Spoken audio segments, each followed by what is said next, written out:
Hey, I just want to introduce you all to Silvia Gil. She is the founder of Neuro Consulting Solutions, and let's figure out what she's all about. So, first, what inspired you to start Neuro Consulting Solutions?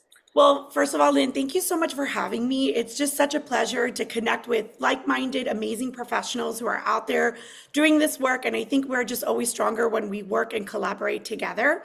Right? So it's really a team effort. It's not just one person out there doing all this, this work. And really what inspired me, I started my career as a special ed teacher. Oh, Loved the classroom, right? I think that's where you can get all yeah. your knowledge, all the bases, and really learning early on how everybody learns different. Whether you're in a gen ed setting, you're in a specialized setting, wherever you are, we all take in information differently. And if you as a teacher only teach one way, you're Yep. only going to really serve a small group of your students, right? So I think that was like my aha moment Mhm. early on in my career. And I just always knew if you could adapt the way you as an educator can cater to your students, the higher the outcomes I saw. And so, what really kind of dragged me into there, I then had an opportunity to work for the University of Miami Center for Autism and Related Disabilities. And that Hmm. really is where my life changed. I was able to do case management, not only work with students, but being able to work with over 16,000 family members Wow. on that case management side. So, flipping over to the parent side. How do we navigate these resources? How do we navigate where do we go when we get that diagnosis? Hmm. For a lot of parents, it's like it's shattering It and is. they don't have the knowledge. And there's so much information out there that we don't know who's the right trusted resource. We're Um, telling ourselves we don't know, and that's paralyzing. it is. And then what's, even a big turning point was in my daughter. I had a 2-year-old at the time who then got diagnosed. Yeah. So, talk about going from the professional side and then being able to see it from a parent. And I, as a parent, was totally paralyzed. Hmm.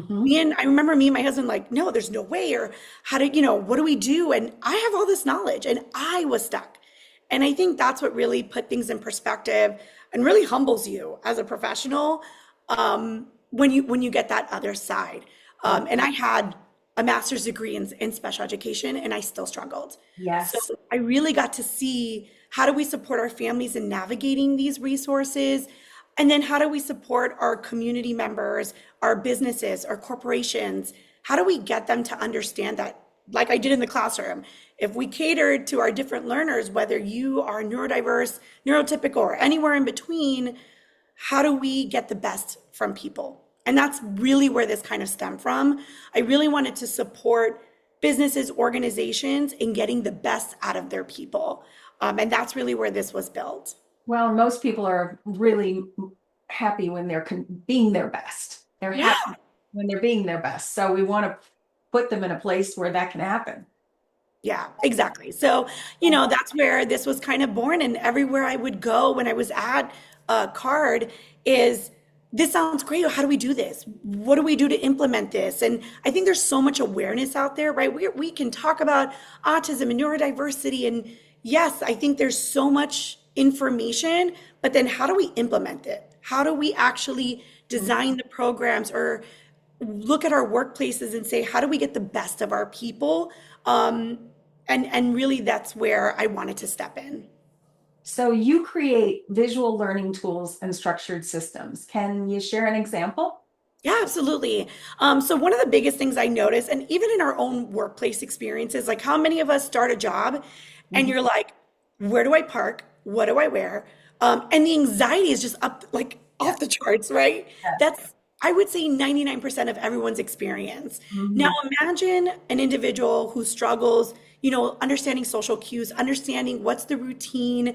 We're already starting to set up people for failure. And I noticed this when what I do is, everyone's got these big handbooks Mhm. that no one reads. No one reads. Nobody. I'm like, it's collecting dust on your shelf. It's because everyone always tells me, oh, we have policies and procedures. I'm like, but does your staff know what those policies and procedures are? Most of the time, no. And so what we did was we were able to take their policies and procedures, structure it in a way where not just neurodiverse employees can utilize them, but everybody could. And my favorite story is we had an employee who they kept saying he's always late, always late. And when I spoke with the employee, which, that should have been step one, but I spoke to the employee and he tells me, well, I can't get up the elevator until 9 because he needed a key fob to get there. And nobody explained to him that he needed a key fob, right? And so just by doing a task analysis, that picture step by step of one, we needed to explain he needed a key fob. And maybe he didn't even know that he had to advocate for himself in getting one. Yeah. Guess what? He was there waiting. He was 30 minutes early every day, waiting for the elevator to go to be able to utilize it. And that's when it really hit me. I was like, oh my goodness, if we just knew what those social expectations, those norms, if we dust off the handbooks and create the systems, is it just good for our employees who identify as being neurodiverse? No. I'm a big firm believer of universal design for learning, and being able to put those structures, put those visuals, I just think is really good for everybody. Oh, for sure. For sure. Well, speaking of good skills for everybody, this Banking for Independence workshop has been wonderful. What have you seen happen on the young adults that participate? Yeah, I first of all really just want to recognize and thank Chase Bank and JP Morgan, because we need corporations that understand the value of financial literacy and education. And it's not just, who are those that are at risk, but sometimes we are not strategically teaching these important life skills. A lot of the times parents will tell me, he's never going to handle his own money. He's never going to be able to do that. And so we just don't even have that expectation to teach the skills. And it really, the project started, I want to recognize a mom, Juliana Escobar. She is an employee there. And us as moms, we are the true advocates and trailblazers. And that's what she was. She stopped them at a bank and she's like, what are you doing to help our population? Yeah. Right. So, it takes a mom like that. And she brought it. I was working at the time at UMNSU Card, and we piloted this program, and we took 30 adults on the spectrum. And this was the first time they'd ever heard about a bank account or savings or budgeting. And after the pilot program, 100% of them were able to do that or open up an account. So I've had countless stories of just people saying, I was able to save money this week. I was able to put a budget together that I never had, or a financial goal. I've never set a financial goal for myself because I didn't know how to do that. So just seeing story after story of our adults coming back and feeling empowered with their money, that's like the number one way to become independent. And that's the path we're really trying to support them with. Yeah. Yeah. Oh, I love that. I just love that. So when I try to raise this topic with some of my graduates, many are really interested, but some are resistant. How do we help them overcome that? Yeah, I think the biggest thing is everybody needs these skills, right?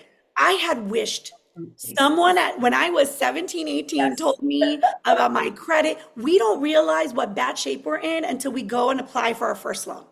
And they tell us that our credit score is so awful. And we're like, but why? Well, when you're young, you don't realize you need these skills. And I think transferring it, that it's not a neurodiversity issue, right? It's an everybody problem. Yeah. Everybody needs these skills. And these are just crucial life skills so that you don't need to struggle like I did when I couldn't get a loan for a car, when I couldn't get a house, so those are those problems. And I think relating it to our everyday, I think finances is so abstract. We don't get to really see it and touch it, right? We use our Amazon buy now. It's so foreign to us, but also having parents really make our adults start paying for things, make them feel. Yes. If I got to live off my parents' credit cards, I would not learn how to deal with my money. So I think it starts at home, right? I think empowering our parents to say, hey, it's okay, let them work for things. Let them understand what the value of money is and how that relates to the things they like to do. You want that video game? You want to go out with your friends, or whatever it is that they really want, allow them to work for it, to understand, hey, 2 hours of chores, That's how much that cost. And then you're going to see how they want to learn and take accountability for that. Yeah. Yeah, translate it right down to an immediate thing they're interested in getting. Yes. Right. I love that. So, for employers who not only want to support neurodiverse talent, but also want to employ more of them, how do you, how do we get that started? Yeah. I think one of the biggest thing is always fear, right? I get that like, oh, we're going to get sued. We're going to do this. And so they put these, I call these imaginary roadblocks Yeah. that stops the conversation. And what I really always want to showcase is this is not a charity case, No. right? We know that 80% of individuals with varying disabilities are either unemployed or underemployed. And Yes. these are probably going to be some of your best workers. Yes. So I really translate it when we talk to businesses about kind of that return on investment, right? Yes. Are you struggling hiring in these positions? Are you struggling, this high turnover? Well, we have a solution for you. This is some of the best workforce, but we have to do it right, right? We have to set in these systems that, guess what, are going to be good for all of your Yeah. employees. Yeah. So I think it's taking out the fear, educating and understanding. We're here to solve a problem in businesses that I think is going to be a win-win for everybody. And then they start to realize what an amazing workforce we have that's really underutilized. So being able to empower businesses and understand that return on investment, I think usually opens the doors. Definitely, because there's so much talent out there. There's so much incredible thinking that's out of the box that can really innovate in this population, and then that just multiplies in the business environment. There's just the only downside is the I don't know how to do this, or I'm afraid. 100%. Yeah. And what I love to really showcase in the services that, we do and what we build and create, I'm not building a one system for this one employee. We're creating sustainable onboarding processes that are going to be utilized for everybody, right? We all need resources. We all need services. And guess what? There's so many trainings I do that a lot of employees come to me after and like, I have a disability and I'm terrified to disclose. Of course. Of course they are, right? We don't set the systems up, but if we had visual supports and task analysis and just, hey, you need a key fob to get in that elevator to come, we open the door to everybody being able to utilize these supports to get the best out of their employees. So it's a really win-win for everybody. It's a win-win for everyone. Oh, so good. So for families, educators, or young adults watching this video, what's one piece of advice you'd give them to help navigate that transition from school to independence using their neurodiverse strengths? Yeah, I love that you're talking about strengths-based. Mm-hmm. And I'm going to talk to you as like a mom hat, as a professional, and what, I kind of do in my own home. I can sit and think of all the things that sometimes my kids or clients can't do. That's a lot easier. Yeah. And I think we have to automatically shift our mindset and say, and everybody has these beautiful talents, skill sets, Yes. abilities, and people want to feel good, right? Yes. They want to feel like they're doing what they really are passionate and love to do. And so what I want to tell everybody is shift your mindset. Start going on strengths-based assessments and skills and build from there. Everybody is employable. Everybody is capable. We just have to build the right systems. We've got to switch our teacher hat and being able to change the way we give information to the way that they're best learning. Oh, So yeah. if you focus on that skills base, you focus on their strengths, you're going to get the best out of everybody. Yeah. Yeah. That's why I encourage, one of the first things we do in the art of adulting is put together a strengths acronym that uses the 3 initials.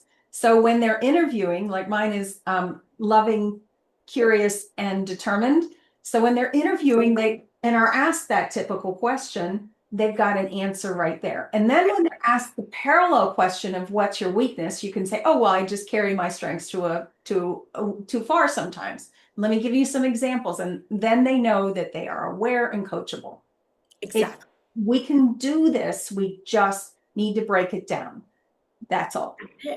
And again, this is for everybody, right? So we talk about these strategies, but I just think there are people people strategies. We can all benefit from having those strengths based, like creating work environments where people are just doing what they're really good at.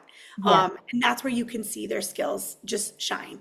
Shine. And then they feel so good about belonging to and making a contribution that their whole world just expands. It's Yeah. wonderful. I Yeah. mean, Lynn, how many adults that we're like, you are so capable, you're so incredible. Why are we home?